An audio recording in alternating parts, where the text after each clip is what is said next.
I'm sorry. I'm just laughing before I start.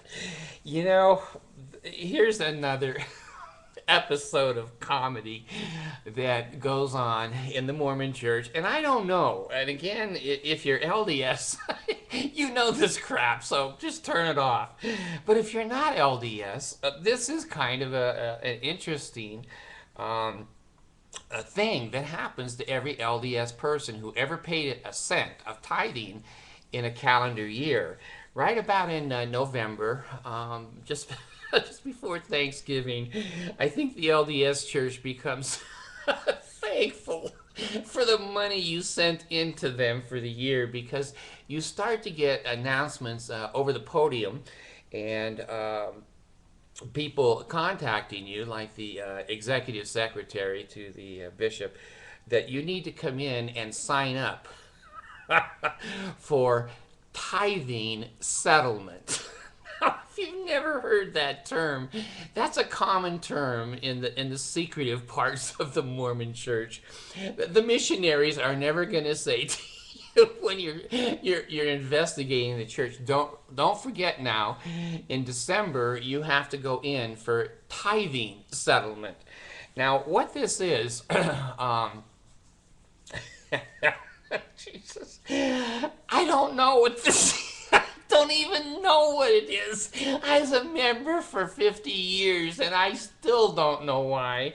I had to go into the bishop in a private office with the door closed, and he would pull, I guess, the book of life out that had all my donations to the church that year. And it wasn't just tithing, it was fast offering and humanitarian fund. It used to be building fund years ago in the church, but it's tithing. And so the bishop will say to you, you have paid $3,982 this year. Is that true? And of course, you don't probably know, so you just go, yeah, I guess. And he'll say, well, now, is that a full tithing or a partial tithing? So it's like a Catholic confessional booth, I guess, because I guess that what he's trying to do is pressure you or make fear or trying to make sure that you paid every cent you owe to that church to be there.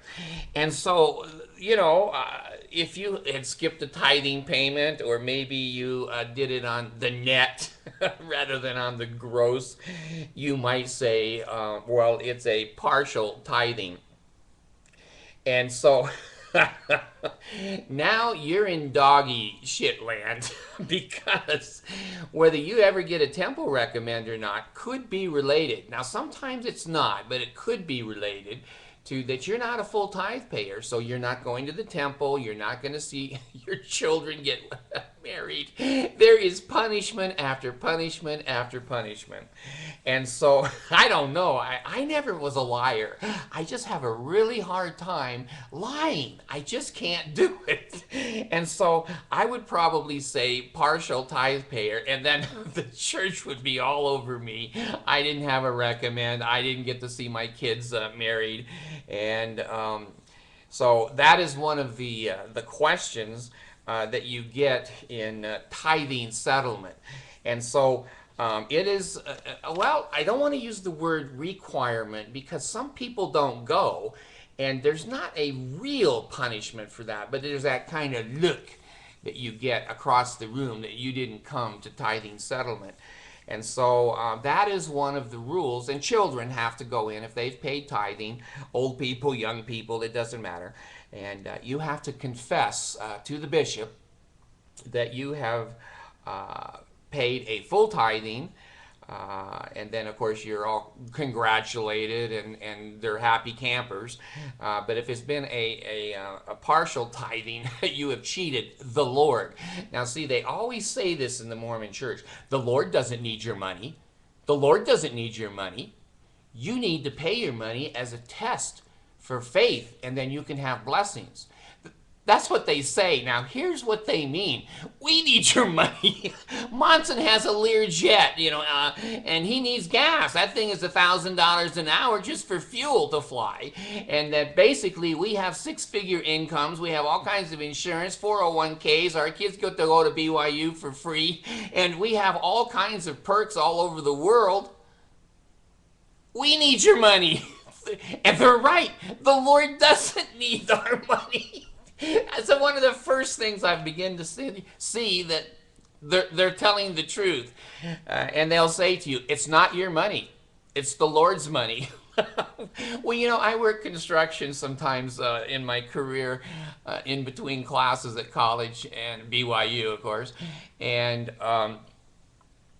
when I was laying up there on those high rises on steel, 30 stories in the air, and I was drilling the steel to make the curtain, the metal curtain that holds the glass go up, I didn't see Jesus doing anything. I didn't see the other person that they call Heavenly Father, Elohim. He wasn't beside me either. I was there alone, freezing my ass off and laying there and sweating, drilling holes in steel all day long, laying on the concrete. So I have these problems when the church now has said, and it goes back through my memory, it's not your money, it's the Lord's money. Well, I wasn't working for the Lord. I was working for Union 636, the Glazers Union, and it was my money. It wasn't the Lord's money. And then they'll say in the church, well, the Lord doesn't need your money. Well, then why am I paying it to you? Because we need your money. We build malls. And we travel and we do all kinds of things with your money that we don't want you to know about. It's a secret. So we just want to know, did you pay everything you were supposed to pay? Now I can't even keep a straight face about tithing settlement. I was so brainwashed and so stupid. I'm really a little ashamed that I was in there for a half a century. I'm a slow learner. Some of you that write to me, you've been in whatever 10 or 12 years and say, "Well, I'm out of here." I admire that. You're smarter than I am. I really believed in Jesus points, and I really believed that my children didn't need dental or didn't need medical or didn't need extra presents at Christmas time. We did a lot of garage sale presents for our children and desert industry presents when we've lived in the state of Utah, and used articles and wrapped them up as new for our children rather than paying that money for the support of our family. We paid it to the Mormon church, and we thought we were going to get Mormon blessings. They say they say, this is one of the things they say that had me bamboozled. They said, if you pay your tithing, the scriptures say that the windows of heaven will open up and you'll receive a blessing or blessings so great that you won't be able to even comprehend or accept them. They're so great. Hey, that's worth a few $100s a month. So I paid and I paid and I paid, and I kept looking at the windows. They were still closed. The doctor still wanted $100 for an appointment. The dentist wanted $3,000 on my little one last year for her teeth to be fixed, and braces on the other one coming up, and braces on one or two others, because I've told you I've had 14 kids. So they'll tell you it's not your money. It's the Lord's money, and all he wants is 10%. That made sense to me. I'm stupid. That made sense to me. It should have been, it's your money, and you should use that 10% extra for your kids' dental, medical, maybe a little bit of a nicer car. I can't tell you how many times I laid under the car in the snow with bald tires that wouldn't start, or how many times I traveled distances with babies in the car on bald tires and engines that were blowing smoke because I couldn't afford. With 14 kids and giving 10%, 12% of my money with fast offerings and whatever to the church, I couldn't afford to live above the poverty level. It just wasn't there. So it's not our money, it's the Lord's money. And he has all of it, but he wants 10% more of his own money. So these things made sense to me. I am so ashamed. I should have been locked up somewhere thinking that these things were true. And so at the end of the year, you got to go in, you got to see the bishop, and you have to report because he's standing in for the Lord or Jesus. And I guess the Jesus Mall. They want to know, have you paid enough money to build that $5 billion Jesus Mall? And you have to say yes, no, and feel guilty and low self-esteem because, maybe you had braces put on your child, and that was money that they needed to run that Lear jet. So in some ways, yeah, comical, and in other ways, terribly, terribly sad. My first family that I raised did not have nice Christmases, and they did not have dance lessons, and they didn't have karate, and they didn't have soccer and extra curricular activities because we didn't have that money. We did not have that money, but we did give it to the Mormon church because we were fearful that we were going to go to outer darkness. The Mormons don't have a place called hell. They have outer darkness.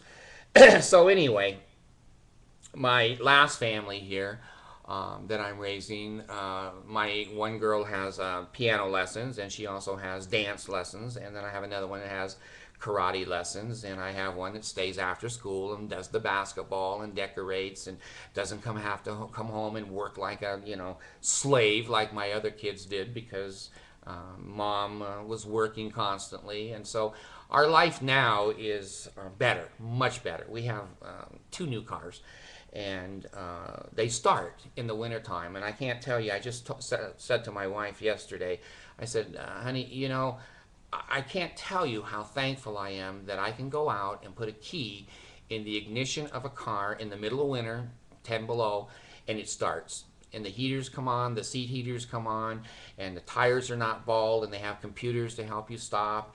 I said, you don't realize where I came from. You don't realize I loaded 5 children in the back of a Chevette. I loaded 5 children in the back of a Chevette because we were paying tithing and we couldn't afford a station wagon.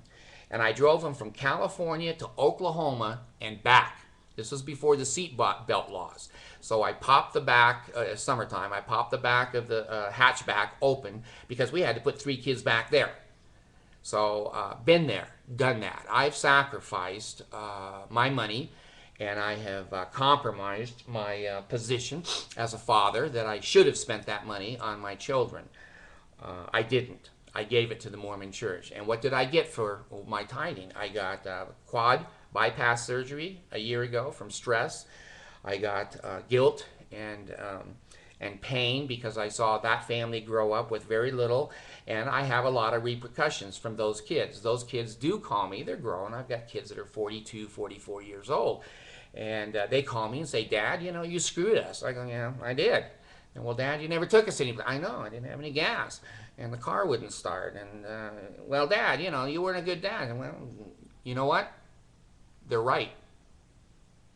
A father that would give 10 or 12% of his income to a religious organization rather than spend it on his responsibilities and the youth that he's created is evil. I've never said that before. And when my kids have said, oh, you were a bad dad, I used to defend myself and go, oh, no, I was just doing what the Lord wanted me to do. Now I sit here as an older man, older than Moses, and I say to myself, those kids were right. I had no business as a parent taking 12 or 13% of my income and 70% of my time in service projects and picking apples for the church and going to the cannery and teaching and preparing to teach. I had no right as a parent to do that to my children. If you're LDS and you want to do that, hey, do it. It's come back to bite me on the ass. It's come back to bite me on the ass. And so I'm going to agree with my children that when I sit down with that bishop at tithing settlement, and most of the time I would say truthfully, this is a full tithe, that was thousands and thousands of dollars that could have gone for prom dresses, for Halloween costumes. It could have gone for dance lessons. It could have gone for soccer. It could have gone for medical and dental and immunizations that many times we went without because we couldn't afford it. And I'm proud now to say I don't give the Mormon Church a damn dime. Every extra dime I have goes to my daughter upstairs or the little one next in the bedroom here. They get every cent and they get every bit of my time. I'm home all the time. I'm with them. I am so glad I am out of that Mormon cult. These children are normal children. The other 12, they're not normal. I'm sorry. I hate to say that because sometimes my kids watch my videos and throw darts at them, which is okay. I don't care. I don't care because they're Mormons and they're not totally responsible for the ignorance and the cult training. So, if you want to be a Mormon, make sure at the end of the year it's kind of like Visa and MasterCard. You got to go in and make sure that you've made the minimum payment to the bishop. It's called tithing settlement. And that's another way to make you feel guilty. So the rest of the year, you better pay your tithing or they're going to run and ruin your life. Thank you very much.